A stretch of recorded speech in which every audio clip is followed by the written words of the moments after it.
সুবহানাল্লাহ। আল্লাহ যদি আমারে কোনোদিন ক্ষমতা দিত, মানে আমি গণহারে বিয়ের ব্যবস্থা করতাম। যেই বাবা মা বিয়ে করায় না এদের প্রত্যেকটাকে 20-25 বছর হয়ে যাওয়ার পরেও একটা নির্দিষ্ট বয়স দিতাম যে 20-21 বছরের পরে বিয়ে না করাইলে এদেরকে জেলে নেওয়া হবে।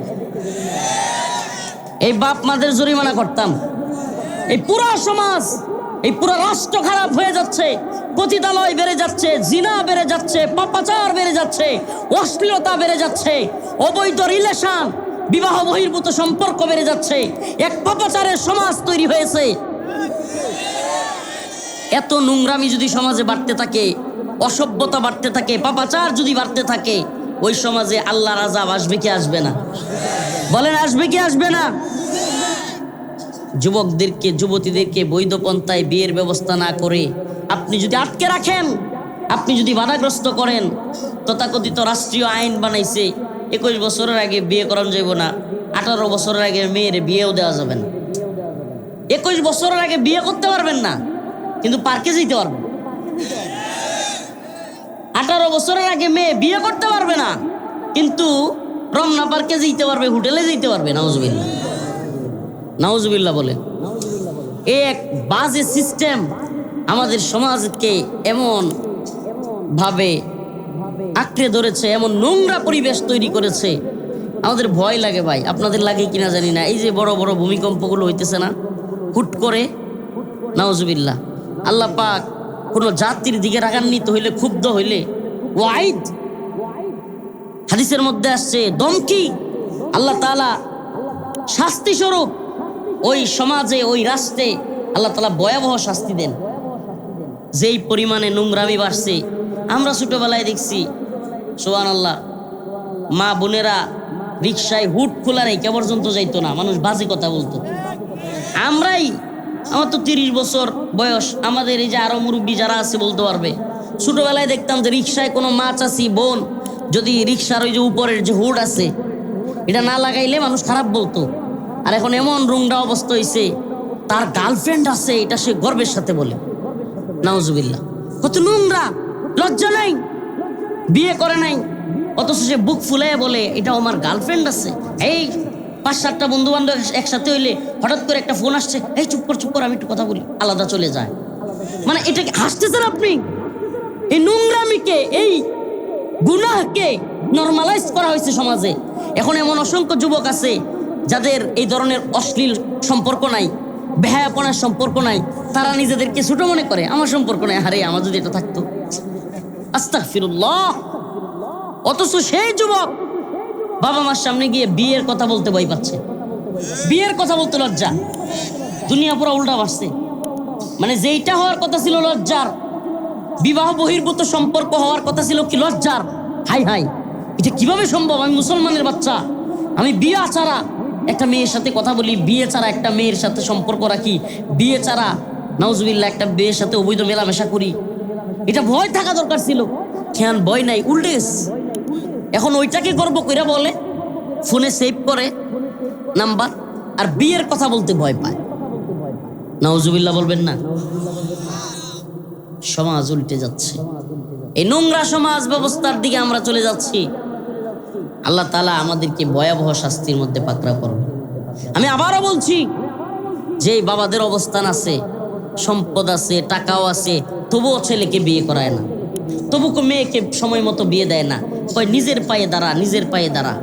বাবা রে, ও কি আমনের পায়ে দাঁড়ায় আছে? এই যে নিজের পায়ে দাঁড়াইতে দাঁড়াইতে বলতে বলতে এত বয়স হয়ে গেছে, বিয়েটা করার নাই, এই ছেলেটা যত গুনাহ করতেছে সব দায়ভার আল্লাহ কিন্তু আপনার গায়েও দিবে। এই জন্য আপনাকেও পাকড়াও করা হবে। আল্লাহ তাআলা সঠিক বুঝদান করুক, জোরে বলেন আমিন। ওয়াজটা বিয়ার না, ওয়াজটা তাকওয়ার। ওয়াজটা কিসের? তাকওয়ার, আল্লাহর ভয়ের। তো আল্লাহর ভয়ের যে সাইডগুলো আছে, গুনাহের ভয়াবহ সাইড, আল্লাহ তাআলা এই যৌন কামনা বাসনাটা এমন একটা গভীর পরীক্ষা দিয়েছেন যে আমার তো মাঝে মাঝে মনে হয় সুবহানাল্লাহ, যৌন কামনা বাসনা না থাকলে মানুষের কোনো পরীক্ষাই ছিল না, অন্যগুলো পরীক্ষাই না। এবং আরেকটা বিষয় দেখবেন সুবহানাল্লাহ, জান্নাতের যতগুলো আয়াত, জান্নাতের যতগুলো হাদিস, বেশিরভাগ নাজ নিয়ামতের মধ্যে সবচেয়ে বেশি যেটা বলা হয় যে আল্লাহ তাআলা জান্নাতে গেলে হুর দিবে। কি দিবে? তাইলে বোঝা যায় এটা খুব আকর্ষণীয় একটা বিষয়। সুবহানাল্লাহ ওয়া বিহামদিহি, মানে এটা কত গুরুত্বপূর্ণ। আপনাদেরকে তিনটা বিষয় বলি, যে জিনিসগুলো একটা না থাকলে আরেকটা হবেই, একদিক না ঘটলে আরেক দিক ঘটবেই, এটাকে নিয়ন্ত্রণ করার সুযোগ নেই। বৈধ পন্থায় এটাকে চাহিদা নিবারণ না করলে অবৈধ পথে হলেও সেটা ঘটবেই। এর এক নাম্বার জিনিস হলো ক্ষুধা, পেটের ক্ষুধা। কি? পেটের ক্ষুধা। কেউ যদি সহজ খাওয়ার ব্যবস্থা না করে, সকালেও খায় নাই, দুপুরেও খায় নাই, রাতেও খায় নাই, 3 বেলায় খায় নাই, পরের দিন সকালবেলা এই লোকটা কোনটা হারাম কোনটা হালাল চিন্তাও করবে না, জোর হইলেও খাবে। ক্ষুধার, পেটের ক্ষুধা এরকম। ঠিক তেমনি ভাবে যৌন চাহিদা প্রত্যেকটা পুরুষ এবং নারীর। এই জন্য আমি তো বলি, আমি না, উলামায়ে কেরাম বলেন, স্ত্রীকে বাড়িতে রেখে যারা বিদেশে যায় এদের 4-5 বছরের বিদেশে যাওয়া জায়েজ নাই। উলামায়ে কেরাম আছেন, কিভাবে সম্ভব হইতে পারে? ওই স্ত্রীর ড্রাইভার কে নিবে? তার দায়িত্ব কে নিবে? আপনার যদি বিদেশে যেতে হয়, কর্ম করে খেতে হয়, আপনি তাকে নিয়ে যান।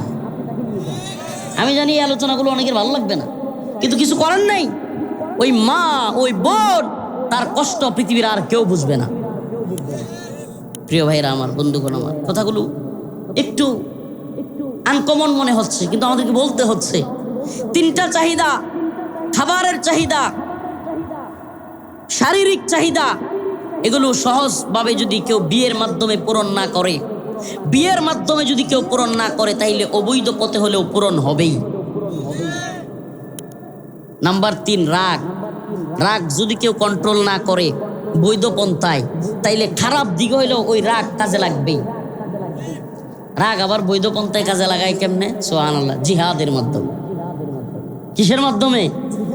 যদি আপনি ওই আপনার রাগকে জিহাদের পথে, শাহাদাতের পথে, যদি আপনি আপনার রাগকে ডাইভার্ট করতে না পারেন, তাইলে দেখবেন খালি এলাকায় কোনো কিছু হইলে আপনি লেংডি মারতে মন চাইব, লাঠি লিয়ে দৌড় দিতে মন চাইব। কারণ আপনার যে রাগ আল্লাহ দিছে, আপনার যে সামর্থ্য আল্লাহ দিছে, আপনার যে সাহসিকতা আল্লাহ দিছে, এটাকে আপনি যদি কাফের মুশরিকদের বিরুদ্ধে, বাতিলদের বিরুদ্ধে কাজে না লাগান, তাইলে দেখবেন আশেপাশে হুদাই ঝগড়া করতেছে। কথাটা কি বুঝাইতে পারছি? প্রিয় ভাইরা আমার, বন্ধুগণ আমার, আসুন আল্লাহর দিকে ফিরে যায়। আল্লাহ তাআলা ডাকতেছেন, আল্লাহ তাআলা ডাকেন, সুবহানাল্লাহ, এমন ডাকেন যে আল্লাহ পাক বান্দারে এত পছন্দ করেন। আরে এই দুনিয়ায় তো একদিন ভুল করলে, 2 দিন ভুল করলে, অফিসের মধ্যে যদি একদিন কেউ না যায়, অফিসের যে লোক আছে মালিক ধমক দেয়, 2য় দিন না গেলে গালাগালি শুরু করে, 3য় দিন কেউ অফিস মিস করলে হুমকি দেয়, যা বেটা তুই চলে যা, তোর চাকরি করবার দরকার নাই। ঠিকই ঠিক না? কিন্তু আমাদের একজন মালিক আছে, যেই মালিক 1 দিন 2 দিন না 3 দিন না, 100 দিন আপনি আমি ভুল করি, 1000 দিন আমি আপনি ভুল করি, যত ভুল করি না কেন, আমার আপনার মালিক ডাইকা বলেন, ইল্লা মান তাবা ওয়া আমানা ওয়া আমিলা আমালান সালিহা, ইল্লা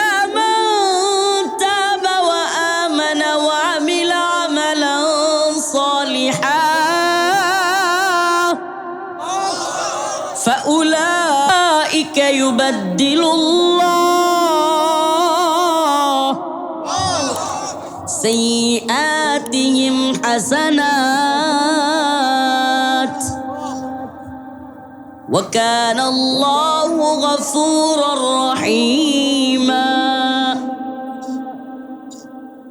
এই দুনিয়ায় কোনো মানুষ যদি অফিসে চাকরি করে, ব্যবসা প্রতিষ্ঠানে চাকরি করে, কলকারখানায় চাকরি করে, প্রশাসনিক ডিপার্টমেন্টে চাকরি করে, যে জায়গায় চাকরি করে, একদিন যদি কোনো অপরাধ করে, ভুল করে, তাকে ধমক দেয়া হয়, 2য় দিন তাকে গালাগালি করা হয়, 3য় দিন আবারও একই ভুল করলে কিংবা চাকরিতে অনুপস্থিত হইলে তাকে চাকরি থেকে বরখাস্ত করা হয়, জরিমানা করা হয়। কিন্তু এমন একজন মালিক আছে, এমন একজন রব আছে, যে তার গোলামদেরকে ডাকতে থাকেন, বলতে থাকেন, তুই গুনাহ করেছিস রে বান্দা, কোনো সমস্যা নাই, নো প্রবলেম। আয় আয় আয় ফাফিরু ইলাল্লাহ।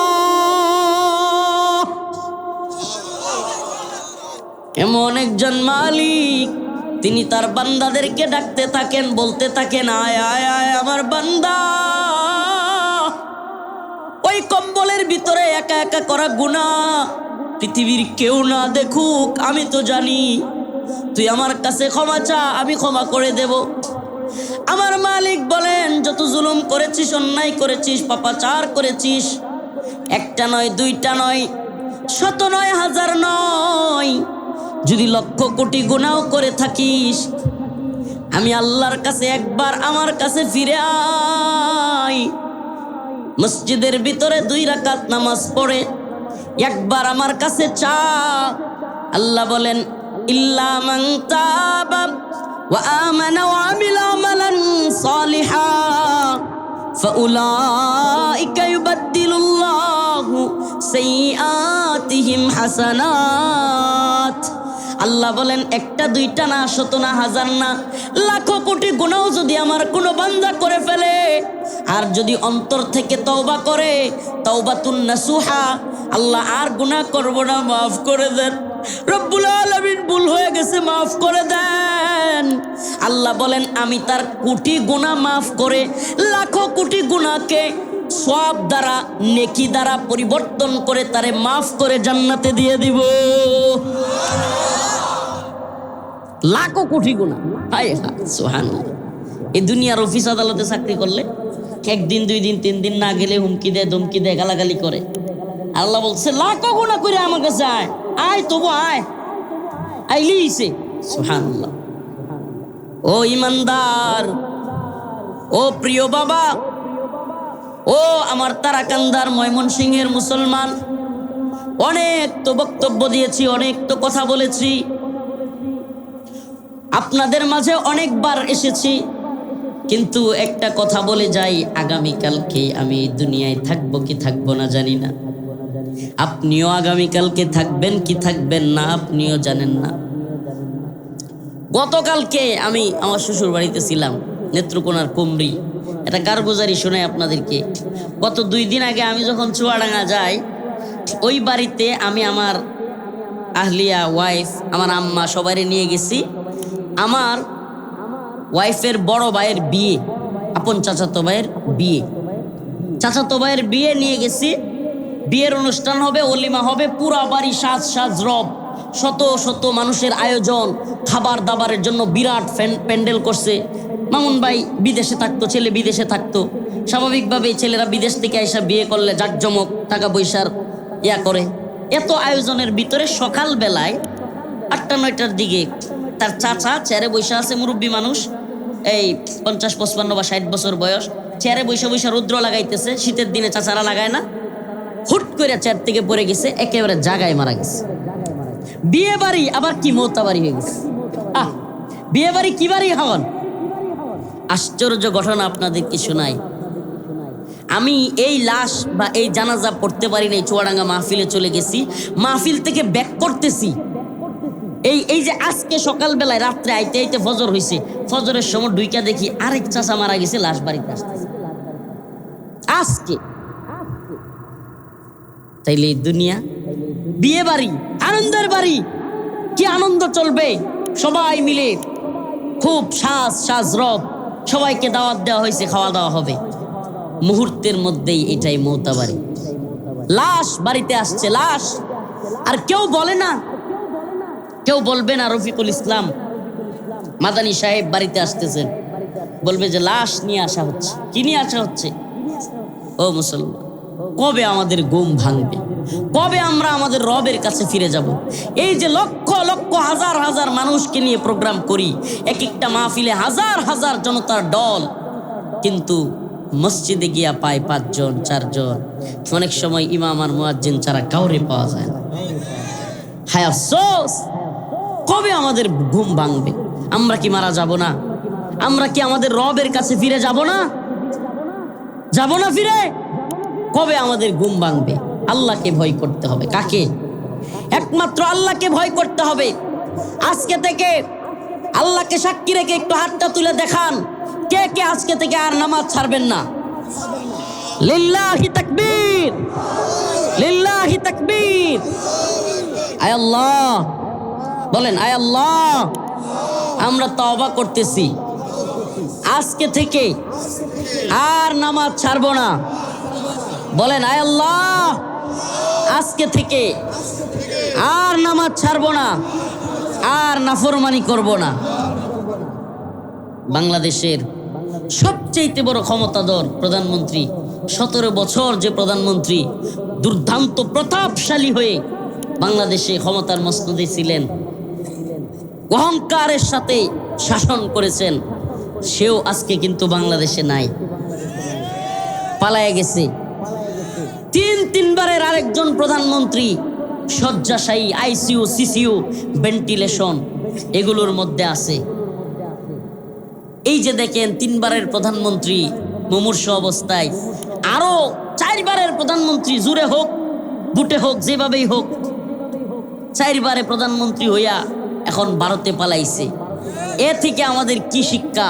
যে দুনিয়ায় তুমি যতই ক্ষমতাশালী হও, এই দুনিয়ায় যতই টাকা পয়সাওয়ালা হও, এই দুনিয়ায় তোমার যতই কিছু থাকুক, দিন শেষে আল্লাহর কাছে ফিরে যেতে হবে। এটা কি বাস্তবতা কিনা? তারা কান্দায় কত দাম্ভিক, কত অহংকারী, কত বড় নেতা, কত বিশাল বেটা, বিশাল ব্যাপার স্যাপার ওয়ালা ছিল, আজকে এরা নাই। আছে না নাই? এরকম অসংখ্য ঘটনা আছে না নাই? হচ্ছে। অসংখ্য লোক ছিল খুব দাম্ভিকতা অহংকার নিয়ে চলতো, আমরা আসতে পারতাম না মাহফিলে, আসতে দিত না। আজকে দেখেন কারো দাম্ভিকতা, কারো অহংকার এই দুনিয়ায় টিকে থাকেন। সমস্ত পৃথিবীর ক্ষমতার একমাত্র মালিক কে? বলেন কে? আপনাদের এই অঞ্চলের ছেলে, এই অঞ্চলের নেতা অনেকেই ছিল যারা কেউ কারাগারে, কেউ পালায় বেড়াইতেছে। এই যে দুনিয়ার জিন্দিগি, এখনো তাদের মধ্যে আকল যদি না আসে যে এই তথাকথিত রাজনীতি করে আল্লাহকে রাজি খুশি করা যাবে না, এই তথাকথিত রাজনীতি করে মানুষের অন্তরে কষ্ট দেওয়া এবং আল্লাহর অবাধ্যতা ছাড়া তেমন কিছু লাভই হয় না।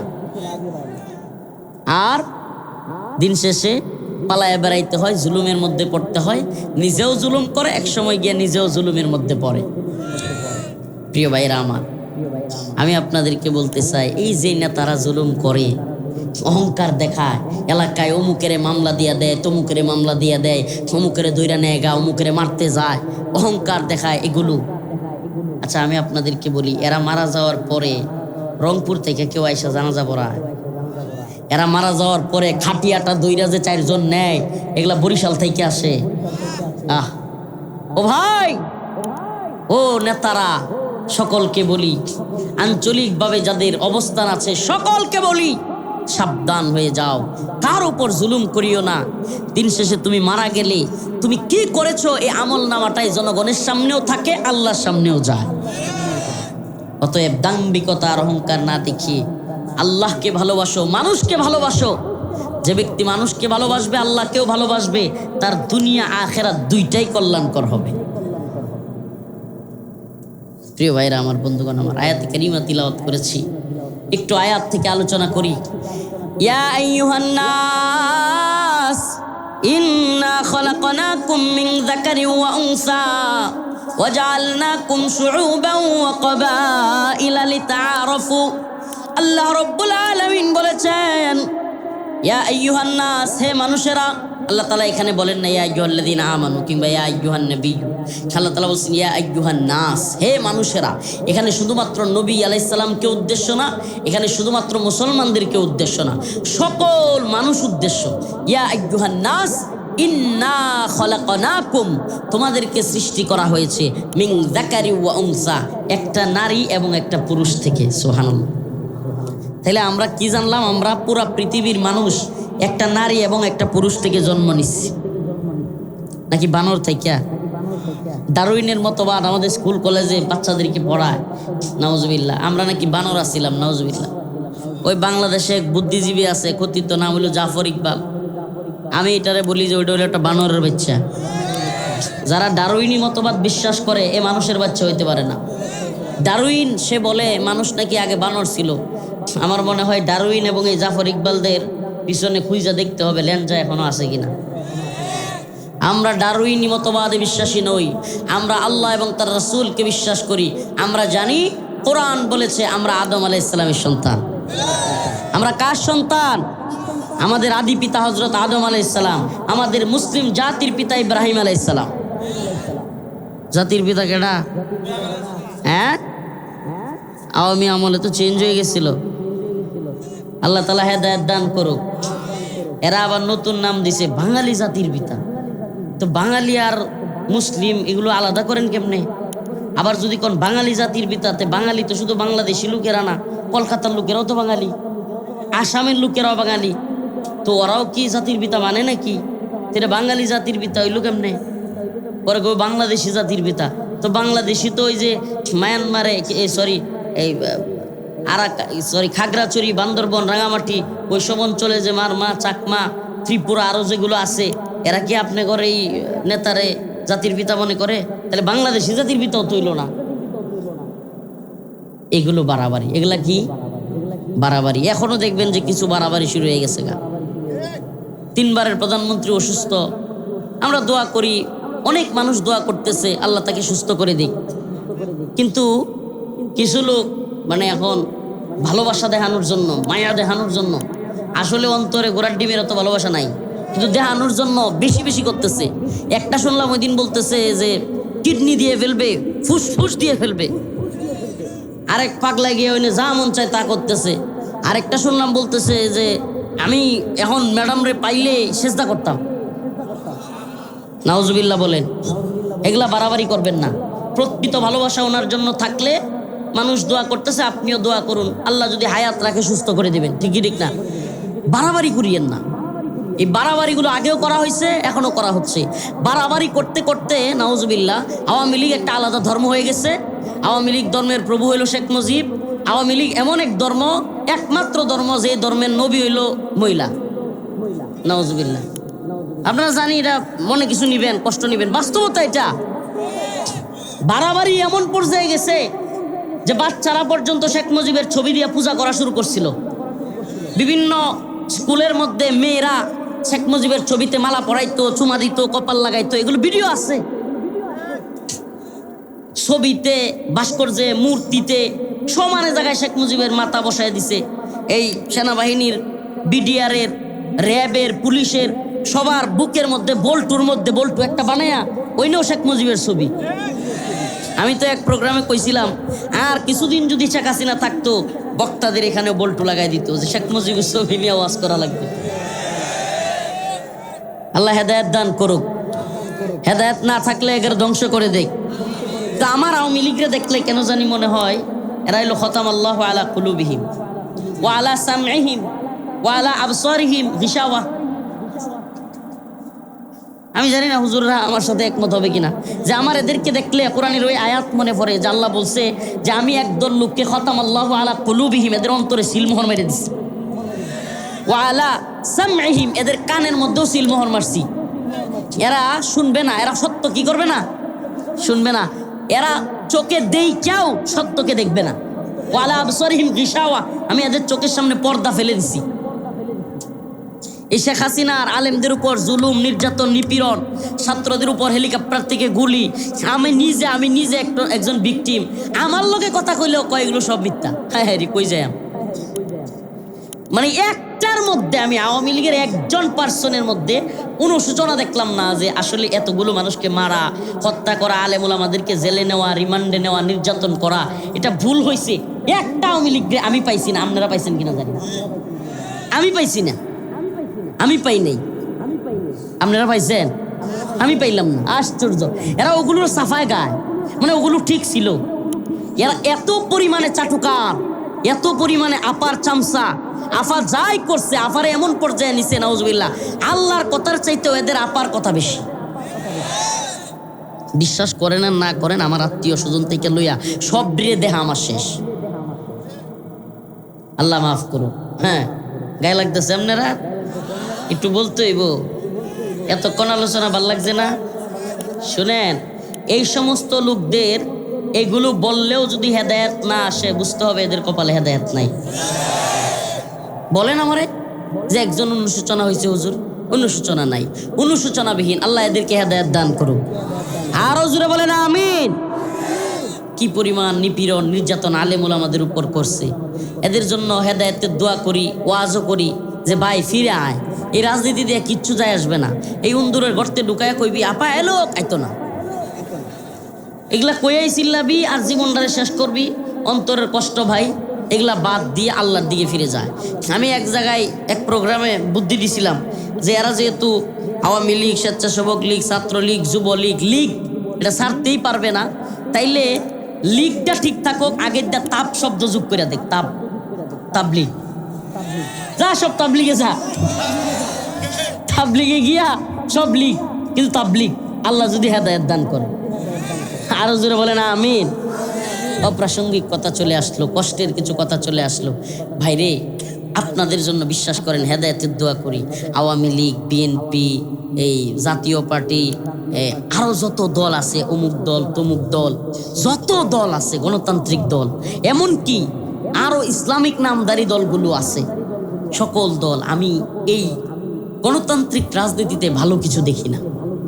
আপনাদেরকে বলিয়া যায়, আমি গণতান্ত্রিক রাজনীতিতে ভালো কিছু দেখি না। হিংসা, বিদ্বেষ, কষ্ট, বিভাজন, মানুষের আঞ্চলিকভাবে মানুষের শত্রুতা, এগুলো ছাড়া আমি ভালো কিছু দেখি না। আর দিন শেষে ক্ষমতায় গিয়া ইচ্ছা মতো আল্লাহর আইনগুলোর পরিবর্তন করে। নাউজুবিল্লাহ। আল্লাহ কইছে মদ হারাম, সংসদে তারা কয় মদ হালাল। আল্লাহ কইছে সুদ হারাম, সংসদে তারা কয় সুদ হালাল। আল্লাহ কইছে পতিতালয় হারাম, জিনা করা যাবে না, সংসদে গিয়া কয় পতিতালয় হালাল। নাউজুবিল্লাহ বলবেন না? আপনি জানেন বাংলাদেশে সুদ কি? হালাল। আরে বাংলাদেশে হালাল। ইসলামে কি? ইসলামে কি সুদ? ইসলামে কি? আহাল্লাল্লাহুল বাই' ওয়া হাররামার রিবা। আল্লাহ বলছে ক্রয় বিক্রয় জায়েজ, কিন্তু সুদ কি? হারাম। কিন্তু বাংলাদেশে সুদ হালাল। ইন্টারেস্ট নাম দিছে, চেঞ্জ করে ফেলছে নামটা, ইন্টারেস্ট। আরে ভাই হালাল যদি নাইব, আমাদের ছেলে ফেলেদের, আমাদের ভাই বোনদের ক্লাসের বইয়ের মধ্যে এখন ইন্টারেস্টের পড়াশোনা আছে। কয় পার্সেন্ট হইলে ইন্টারেস্ট, কয় পার্সেন্ট আসবে, এগুলো পড়ায় এখন। নাউজুবিল্লাহ।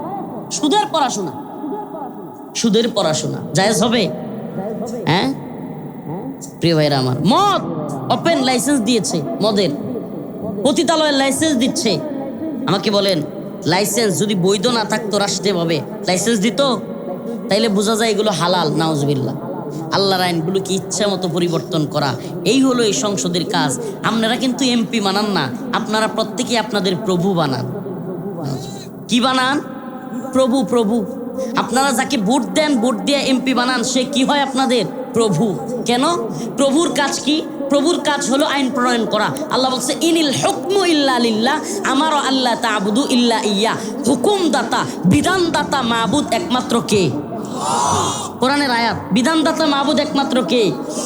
তাইলে বিধান দেনেওয়ালাকে আমরা খালি মানব, মানুষ কি করবে? বিধান দিবেন কে? যিনি সৃষ্টি করছেন তিনি। মানুষ কি করবে? শুধু। এখন যারা আল্লাহর বিধানকে পরিবর্তন করে, এরাও তো মাবুদ। এরা কি? মাবুদ। এরা নিজেরাও প্রভু হয়ে বসে আছে। নাউজুবিল্লাহ। এরা নিজেরাও কি হয়ে বসে আছে? আমি শুধু ওই দল আর এই দলের কথা বলছি না, সকল দলের কথা বলছি।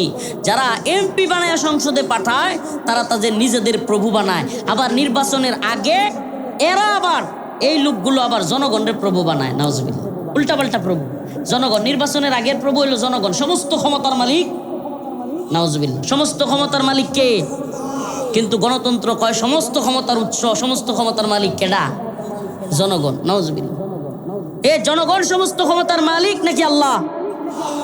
তাইলে আল্লাহ সমস্ত ক্ষমতার মালিক হইলে জনগণকে সমস্ত ক্ষমতার মালিক বানাইয়া দিলে আল্লাহর সাথে শরীক করা হয় কি হয় না? বলেন হয় কি হয় না? সার্বভৌম ক্ষমতার, সমস্ত ক্ষমতার একমাত্র মালিক।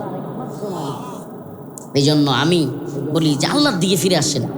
এই তন্ত্রমন্ত্রের রাজনীতি ছেড়া আল্লাহর দিকে ফিরে আসেন, মসজিদের দিকে ফিরে আসেন, কাবার রবের দিকে ফিরে আসেন। হুজুর তাইলে সব জালেমরা যে ক্ষমতা দখল করবে, জালেমরা যে দেশ শাসন করবে, আল্লাহ বলছেন ওয়ালাউ আন্না আহলাল কুরা আমানু ওয়াত্তাকাউ লাফাতাহনা আলাইহিম বারাকাতিম মিনাস সামাই ওয়াল আরদ। যদি জমিনবাসী একচ্ছত্র আল্লাহর ক্ষমতা মাইনা নিত, ওয়ালাউ আন্না আহলাল কুরা আমানু ওয়াত্তাকাউ, একমাত্র আল্লাহকেই ভয় করত এবং আল্লাহর জমিনে আল্লাহর শাসন প্রতিষ্ঠা করত, লাফাতাহনা আলাইহিম বারাকাতিম মিনাস সামাই ওয়াল আরদ। আল্লাহ বলেন আমি এই জমিনের সমস্ত বারাকা, সমস্ত বরকত খুলে দিতাম। সুবহানাল্লাহ। জমিনে বরকত বেড়ে যেত। এখন বরকত বাড়তেছে না জুলুম বাড়তেছে? এখন বরকত বাড়তেছে না মুসিবত বাড়তেছে? বরকত তখনই বাড়বে যখন সবাই আল্লাহর জন্য হয়ে যাব। সবাই কার জন্য হয়ে যাব? আরো জোরে বলেন, কার জন্য হয়ে যাব?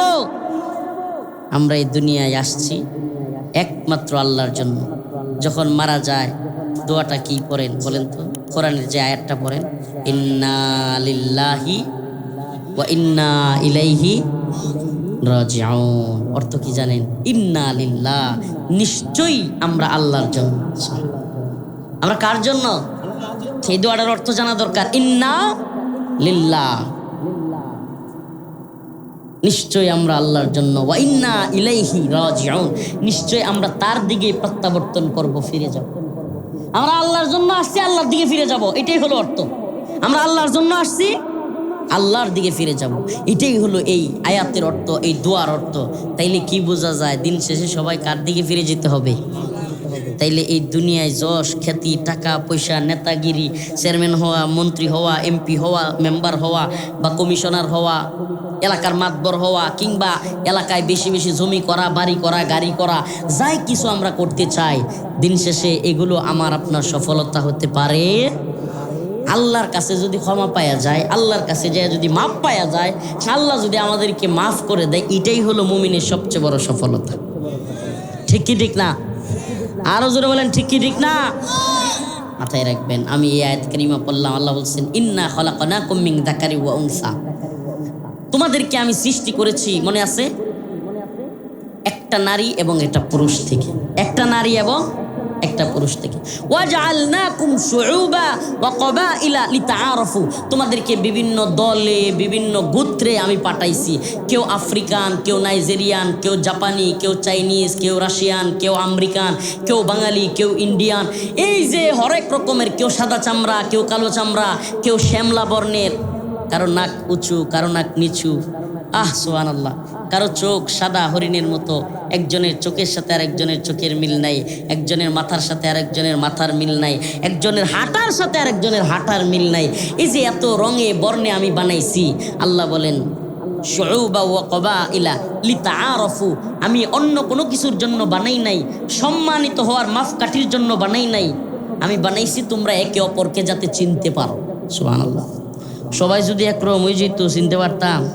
আমার আম্মা আর আমার খালাম্মা প্রায় সেম, অনেকটা সেম। আম্মা ছোটবেলায় আমি খালাম্মারে কান্দা করে আম্মা করে ডাক দিতাম, হলো উঠতাম গিয়া, এরকম হইতে পারে, জমজ অনেকেরই আছে। তো যদি পুরা পৃথিবীর এই অবস্থা হইতো, কি ফেসটা লাগতো কন্ত দিই। কার বোঝে কে লয়ে যাইতো আল্লাহ জানে, আস্তাগফিরুল্লাহ, কার বাচ্চা কেটা লয়ে যাইতো আল্লাহ জানে। সুবহানাল্লাহ। চুলগুলো একজনের সাথে আরেকজনের মিলে না, চোখগুলো একজনের সাথে আরেকজনের মিলে না। তারা কান্দার মানুষের সাথে পূর্বদলার মানুষের মিল আছে? হ্যাঁ, পূর্বদলা গিয়ে আপনার মতো একটা চেহারার লোক বের করতে পারবেন? সুবহানাল্লাহ। শুধু পূর্বদলা, সৌদি আরব গেলাম, উমরা করতাম, আইরে সারা দেশটা খুঁজিয়া, মক্কা গেলাম, মদিনা গেলাম, তায়েফ গেলাম, লেডির কান্দার মতো পূর্বদলার মতো একটা লোক পাইলাম। চিন্তা করছে, হাসতেছেন কি, কত বড় কারিগর। সুবহানাল্লাহ। এই যে পর্দার নিচ দিয়া কেউ হাইটা গেলে না, যদি আপনার পরিচিত থাকে, শুধু পা গুলো দেখবেন, হাঁটার ধরনটা দেখলেও আপনি বলে ফেলতে পারবেন এই লোকটা কেডা। সুবহানাল্লাহ। এই কোন কারিগর আছে পৃথিবীর? কোন কারিগর? 1 থেকে 100 পর্যন্ত সংখ্যাটি ধরায় দিয়া যদি কোন যায় যে 1 থেকে 100 পর্যন্ত সংখ্যা দিয়া উল্টায় পাল্টায় 1 লাখ লোকের একটা নাম বানায় দাও, কিংবা 1 থেকে 100 পর্যন্ত সংখ্যা দিয়ে একটু করে দাও, পারবে কেউ? সুবহানাল্লাহ, কেউ পারবে না। এই কিছুক্ষণ যাওয়ার পরে একটাকে আরেকটার সাথে মিলাইতে মিলাইতে শেষ হয়ে যাবে। কিন্তু এই যে এতগুলো চেহারা, 100 না, 200 না, 1000 না, লাখো না, কোটি কোটি মানুষ, শত শত কোটি মানুষের চেহারা, একজনের সাথে আরেকজনের মিল নাই। এই কারিগরের নাম কি? সুবহানাকা ইয়া রাব, সুবহানাকা ইয়া রাব। কক্সবাজার সমুদ্রে গেছিলাম, যাইয়া দেখি হাইরে গোসল করতে নামছি, পানি দেখি তিতা লাগে। কি লাগে? হাইরে গোসল করছি, সবাই মনে করছে খুব আরাম, তো জিব্বার মধ্যে লাগলেই কিরম তিতা লাগে, খাওয়ার মতো উপায় নাই। হাইরে মাথা মুতা আড়া আড়া হয়ে যায়। কথা কই না কেরে? মাথা মুতা আড়া উড়া হয়ে যায়। আর আমরা নদীর পানি কিংবা আমাদের পুকুরের পানি ইচ্ছা করলে কেউ খায়াও ফেলতে পারবে, তিতা লাগবে না। কক্সবাজারের পানি কেন তিক্ত? আয়াতটা খেয়াল আসতেছে না? ওই আয়াত যেদিন পড়েছি, যে আল্লাহ তাআলা বলছেন যে তোমাদের জন্য 2 রকমের পানি আমি তৈরি করছি, মারাজাল বাহরাইনি ইয়ালতাকিয়ান বাইনাহুমা বারযাখুল লা ইয়াবগিয়ান। আরো কয়েকটা আয়াত আছে, যে এই আয়াতগুলো তাফসীরগুলো দেখলে অবাক হয়ে যাবেন। সুবহানাল্লাহ। সমুদ্রের পানি একরকম, আর নদীর পানি, পুকুরের পানি আরেক রকম। এতে করে আল্লাহ তাআলা ওই আয়াতে তাফসিরে বুঝাইতে চাইলেন, ওই আয়াতের মাধ্যমে বুঝাইতে চাইলেন যে আরে সমুদ্রের পানি যদি আমি লবণাক্ত না করতাম, সব পানি যদি মিষ্ট হয়ে যাইতো, এই যে তোমরা পুকুরে, খালের মধ্যে, নদীর মধ্যে বিভিন্ন পশু মারা গেলে ফেলে দাও, বিভিন্ন ময়লা আবর্জনা ফেলে দাও, বিভিন্ন কিছু ফেলে দাও, এগুলা সব পানির মধ্যে জমা হইয়া পানি নোংরা হইয়া কালো হয়ে যেত, বুড়িগঙ্গার পানির মতো হয়ে যেত, ব্যবহার করার উপযুক্ত আর থাকতো, সব পানি নষ্ট হয়ে যেত। আমরা যে টিউবওয়েল দিই না, পাইপ দিই না, কিংবা এখন মোটর দিই না, এই সব পানি কিন্তু আশপাশের এই নদী বা বিভিন্ন জায়গা থেকে আসে। তাইলে সব পানি যদি নষ্ট হয়ে যেত, খাওয়ার উপযোগী পানি থাকতো, মুসলমান ইমানদার থাকতো, পাইতাম।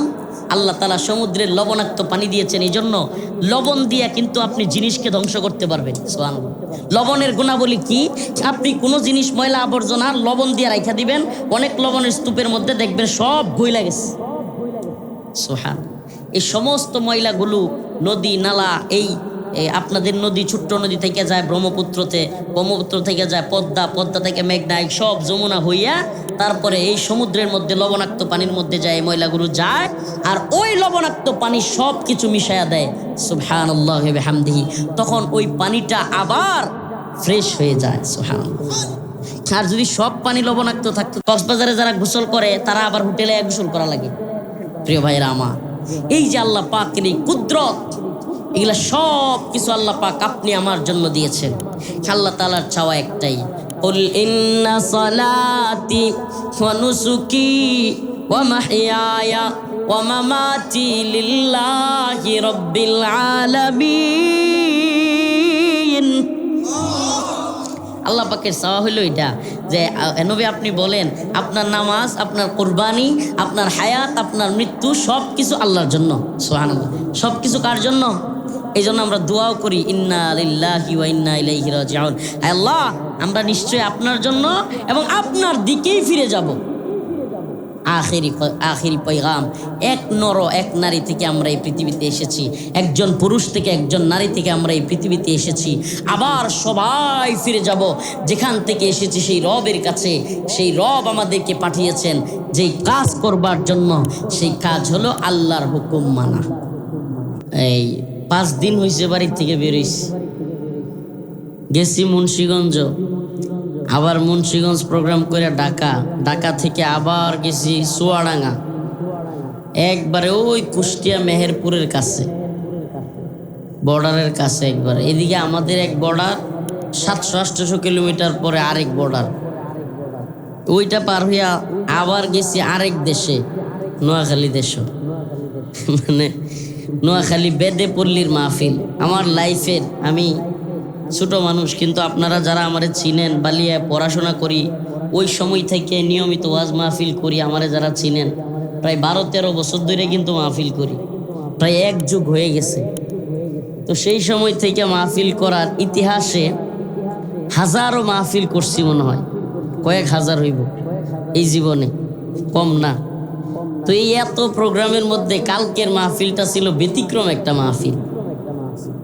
ব্যতিক্রম কেন? কারণ হইল গতকালকের মাহফিলটা ছিল বেদেপল্লীতে। বেদেপল্লী বুঝেন? ওই যে সাপ ধরে না, সাপ ধইরা পরে সাপের খেলা দেখায়, বেদে, এটি কয় বাইদ্যানি। আর বাইদ্যানি তো হইল বিজ্ঞান, যেগুলো মহিলা সাপুরে ওগুলোরে কয় বাইদ্যানি। বেদে পল্লী। আবার এরা একটা উত্তম কাজ করে, সুন্নাহ খুব ভালো একটা কাজ করে, এটা হলো শিঙ্গা লাগায়। কি লাগায়? হিজামা, ওই যে শরীর থেকে রক্ত বের করে, এটা একটা চিকিৎসা। আগের যুগে এই কি কয় প্যারাসিটামল ট্যাবলেট না পাহা এগুলা তো ছিল না, কিংবা ওই যে সেলাই করার আধুনিক পদ্ধতি ছিল না, কিংবা বিভিন্ন রোগ বালাইয়ের জন্য এই আধুনিক যুগের ট্যাবলেট টুবলেট ছিল না।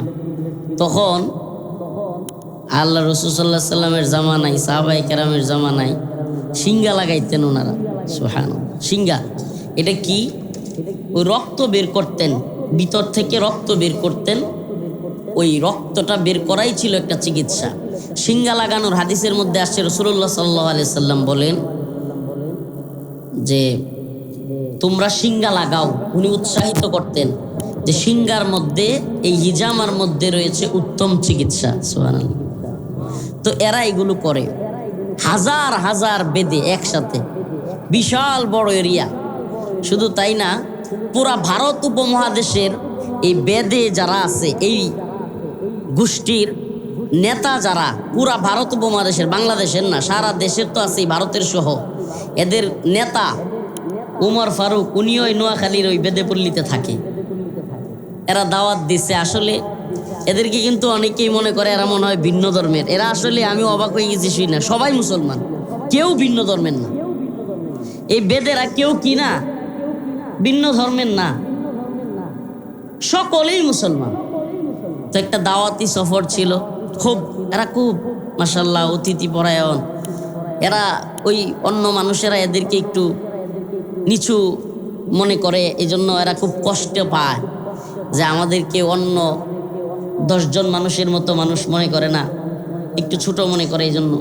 কিন্তু আমরা যখন গেছি, আলেম ওলামারা গেছে, মাশাআল্লাহ এত রেসপন্স করছে, এত আপনার আপ্যায়ন করছে, খুব চমৎকার আয়োজন ছিল। তো এই যে দীর্ঘ সফর, এই কথাগুলো কেন বললাম, যে এই যে দীর্ঘ একটা সফর, সফরের এমন ক্লান্ত, আমি এখনো বাড়িতে যেতে পারিনি।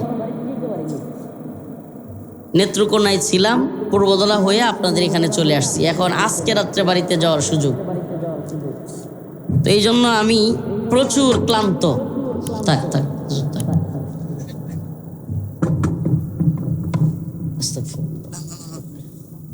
ক্লান্ত, আমি অনেক ক্লান্ত। এই জন্য ঘুমের যে ঘাটতি এটা আছে, শারীরিক ক্লান্তি আছে, পিঠে কোমরে চরম ব্যথা করতেছে এত দীর্ঘ জার্নি করে।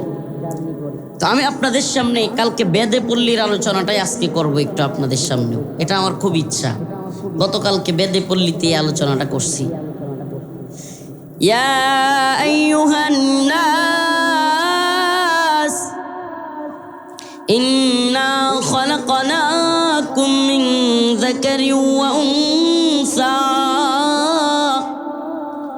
وجعلناكم شعوبا وقبائل لتعارفوا إن أكرمكم عند الله أتقاكم। প্রিয় ভাইরা আমার, বন্ধুগণ আমার, আমরা আমাদের মধ্যে অনেক মানুষ কালো, চেহারা এত ভালো না, কেউ আছে খাটো, কেউ আছে চিকন, বিভিন্ন রং বেরঙের মানুষ আমাদের সমাজে আছে না নাই? আচ্ছা এটা উঠতে থাক, আপনি আপনার কথা শুনেন। আহারে বাঙালি পাবলিক, হেলিকপ্টারে মাহফিলে গেলে মাহফিল থুইয়া সব হেলিকপ্টারের কাছে। তো এখন এই ড্রোন ক্যামেরা এটা চালু করছেন, সব ওই দিকে তাকায় থাকে। তো এইদিকে তাকান, এই ড্রোনওয়ালা ভাই ভিডিও করা শেষ হইলে একটু নামায়া দেন। কার এটা গো? ও হাফিজ ভাইয়ের দিকে দিয়ে দিচ্ছেন, দায় সব হাফিজ ভাইয়ের। প্রিয় ভাইয়েরা আমার, বন্ধুগণ আমার, আপনারা ড্রোনের দিকে খেয়াল কম করেন, এদিকে খেয়াল করেন। তো বলতেছিলাম, হরেক রকমের মানুষ আমাদের মধ্যে আছে না নাই? আচ্ছা আমারে বলেন, কালো মানুষের চাইতে কি সুন্দর মানুষের মর্যাদা আল্লাহর কাছে বেশি? খাটো মানুষের চাইতে কি লম্বা মানুষের মর্যাদা আল্লাহর কাছে বেশি? চিকন মানুষের চাইতে মোটা মানুষের মর্যাদা মনে হয় বেশি। হ্যাঁ, আমাদের কিছু মানুষ আছে অনেক কালো, যাদেরকে আফ্রিকান বলা হয়, নিগ্রো, নাইজেরিয়ান, কিং বিভিন্ন দেশের একেবারে কালো। আচ্ছা, ওই আফ্রিকান মানুষের চাইতে কি পশ্চিমা ওই আমেরিকান মানুষের মর্যাদা আল্লাহর কাছে বেশি? সুবহান। কে চাইনিজ, কে রাশিয়ান, কে আমেরিকান, কে বাঙালি, কে ইন্ডিয়ান, কে ভারতীয়, কে পাকিস্তানি, কে জার্মানি, কে জাপানি, কে কালো, কে সুন্দর, কে লম্বা, কে বেটে, কে মোটা, কে চিকন, আল্লাহ রব্বুল আলামিনের কাছে এগুলা সম্মানিত হওয়ার মাপকাঠি না। আল্লাহ রব্বুল আলামিনের কাছে ওই ব্যক্তি সম্মানী। ইন্না আকরামাকুম ইনদাল্লাহি আতকাকুম, যে ব্যক্তি আল্লাহকে যত বেশি ভয় করে, যে ব্যক্তি আল্লাহকে যত বেশি ভয় করে, আল্লাহর হুকুম পালন করে, আল্লাহর কাছে তার সম্মান, আল্লাহ পাকের কাছে তার সম্মান তাকওয়া অনুযায়ী তত বেশি। তাকওয়া অনুযায়ী আল্লাহর কাছে সম্মান। সুবহানাল্লাহ। তাকওয়া অনুযায়ী। তাকওয়া শব্দের অর্থ কি? আল্লাহর ভয়। তাকওয়া শব্দের অর্থ কি বলেন? তাকওয়া শব্দের অর্থ কি? এখন যদি কেউ বলে, হুজুর আল্লাহ তো আমার বন্ধু, বন্ধুরে আবার মানুষ ভয় পায় কেমনে? এইরকম তরিকার কিছু লোক আছে, নাউজুবিল্লাহ। এরা বলে আল্লাহ নাকি তাদের বন্ধু, বন্ধুরে ভয় পাইতো কেন? এখন বন্ধুরে যা মন চাই তাই বলবে, নাউজুবিল্লাহ বলেন। আল্লাহরে কি যা মন চাই বলা যাবে? অসংখ্য আয়াতে আল্লাহ বলছেন, ইয়া আইয়ুহাল্লাযীনা আমানুত্তাকুল্লাহ হাক্কা তুকাতিহ, হে ঈমানদাররা আল্লাহকে ভয় করো। ইয়া আইয়ুহাল্লাযীনা আমানুত্তাকুল্লাহ ওয়া কুলু কাওলান সাদীদা, হে ঈমানদাররা আল্লাহকে ভয় করো, সঠিক সত্য কথা বলো। সুবহানাল্লাহ। ইয়া আইয়ুহান নাস উবুদু রাব্বাকুমুল্লাযী খালাকাকুম ওয়াল্লাযীনা মিন ক্বাবলিকুম লাআল্লাকুম তাত্তাকুন, হে মানুষ, উবুদু রাব্বাকুম, তোমরা তোমাদের রবের ইবাদত করো, লাআল্লাকুম তাত্তাকুন, যাতে তোমরা মুত্তাকি হইতে পারো। মানে অনেক আয়াতে আল্লাহ তাআলা ওনার ভয়ের কথা বলেছেন, তাকওয়ার কথা বলেছেন। আজকে আমাদের সমাজে যত সমস্যা, সুবহানাল্লাহ, যদি এই একটা বিষয় আমাদের অন্তরে থাকতো, আল্লাহর ভয়, তাকওয়া, সমাজের সমস্ত সমস্যা মিটে যেত। অন্যের জমির লাইল কেটে লায়, অনেক চাচারা আছে না, আল্লাহর ভয় থাকলে কাটতো। কারো জিনিস চুরি করে নিয়ে যায়, এরকম লোক আছে না নাই? আল্লাহর ভয় যদি থাকতো যে আল্লাহর কাছে আমার হিসাব দিতে হবে, আল্লাহর কাছে আমার জবাব দিতে হবে, কারো জিনিস চুরি করতো? দুর্নীতি, সুদ, খুন, গুম, নির্যাতন, নিপীড়ন, মানুষের উপর অত্যাচার, এগুলো কোনো ব্যক্তি যদি আল্লাহর ভয় অন্তরে থাকতো করতে পারত? আল্লাহর ভয় এটা খুব জটিল জিনিস, গুরুত্বপূর্ণ জিনিস। সাহাবায়ে কেরামকে, সালাফদেরকে যদি কোনো ব্যক্তি প্রশ্ন করতো, আমাকে একটু নসিহত করেন, উপদেশ দেন, ওনারা খুব ছোট্ট ভাষায় নসিহত করে দিতেন, ইত্তাকুল্লাহ, আল্লাহকে ভয় করো। সুবহানাল্লাহ। কি বলতেন? ইত্তাকুল্লাহ, আল্লাহকে ভয় করো, আর কিছুই না, আল্লাহকে ভয় করো। যেই ব্যক্তির অন্তরে আল্লাহর ভয় আছে, সেই ব্যক্তি কি শীতের রাইতে কম্বল নিয়ে ফজরের নামাজ বাদ দিয়া ঘুমাইতে পারবে? বলেন, ঘুমাইতে পারবে? যেই ব্যক্তি জানে ওয়াকুল্লুহুম আতিহি ইয়াউমাল কিয়ামাতি ফারদা, আল্লাহ পাক বলেন এক এক করে, কয়জন করে? এক এক করে আল্লাহর কাছে দণ্ডায়মান হইতে হবে। ও শাহাবুদ্দিনের ছেলে রফিকুল ইসলাম, ও মুখের ছেলে অমুক, প্রত্যেককে আল্লাহ এভাবে ডেকে ডেকে জিজ্ঞেস করবেন। যদি আল্লাহর কাছে দাঁড়ানোর ভয় থাকে, কোনো ব্যক্তি পাপ করতে পারবে না, জুলুম করতে পারবে না, নাফরমানি করতে পারবে না। পারবে? প্রিয় যুবক ভাইদেরকে বলি, হাসির জন্য না, আমি এটা ইদানিং বলতেছি বেশ, এটা শুধুমাত্র আপনাদের একটু দুষ্টামির জন্য কিংবা হাসির জন্য না রে বাবা। এই বর্তমান সময়ে অনেক যুবক আমাদের কাছে আসে, হুজুর খুব পেরেশানির মধ্যে আছে, খুব পেরেশানির মধ্যে। কি হয়েছে? কই পড়াশোনা করছি, অনার্স দিছি, মাস্টার্স দিছি, হুজুর চাকরিও হয় না, বিয়ে শাদিও করতে পারতেছি না, এবং পরিবারের হালও ধরতে পারতেছি না, প্রচুর পেরেশানি। এই যে পেরেশানি, এই যে এক ধরনের মুসিবত, অনেক যুবক আমাদের কাছে আসে, তাদের হালাত আপনাদের সামনে বলতেও পারবো না। আমাদের মা বোনেরাও শুনছে, অনেকেই শুনছেন।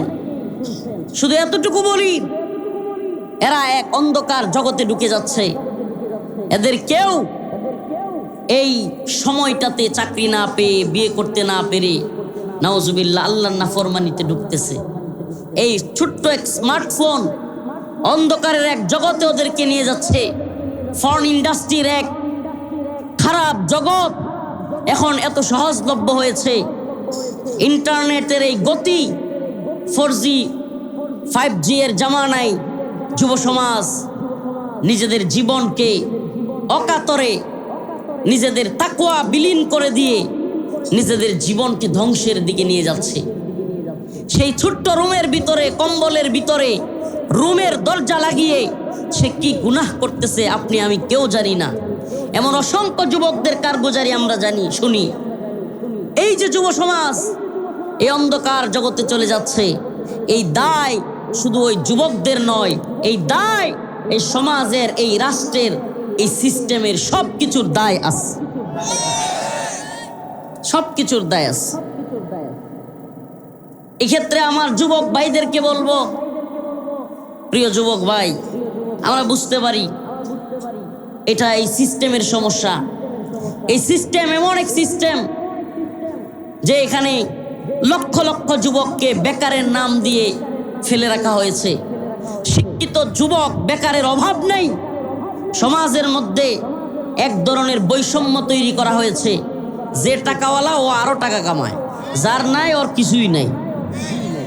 এমন এক সিস্টেম তৈরি করা হয়েছে, এমন এক অবস্থান তৈরি করা হয়েছে। এই সমাজ থেকে আমাদেরকে মুক্তি দিতে পারে, একমাত্র আমাদেরকে মুক্তি দিতে পারে কোরআন সুন্নাহ অনুযায়ী রাষ্ট্র ব্যবস্থা। কোরআন সুন্নাহর রাষ্ট্র ব্যবস্থা ব্যতীত আল্লাহ পাক বলেছেন এই ব্যবস্থার কোনো পরিবর্তন হবে না। তবে আপনাদেরকে আমি নসিহা করব, আপনাদের প্রতি আমার ভাই হিসেবে উপদেশ থাকবে যে আল্লাহর দিকে ফিরে আসেন, সবর করেন। আল্লাহ পাক বলছে যে আইয়ুহাল্লাযীনা আমানুস্তাঈনু বিস-সাবরি ওয়াস-সালাহ ইন্নাল্লাহা মা'আস-সাবিরিন।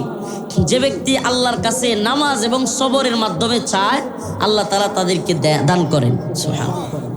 নামাজ এবং সবরের মাধ্যমে আল্লাহর কাছে চায়। তো আমরা নামাজ পড়বো, সবর করবো ইনশাআল্লাহ। আল্লাহ তাআলা আমার এই আলোচনা যে অঞ্চলের যুবকেরা, যুবতীরা শুনছে, আমাদের এই ভাই বোনদেরকে দ্রুত বিয়ের ব্যবস্থা করে দিক। আরো জোরে বলেন আমিন। যে যত জোরে আমিন বলবেন তার বিয়ে তত তাড়াতাড়ি হবে। জোরে বলেন আমিন। প্রিয় ভাইয়েরা আমার, বন্ধুগণ আমার,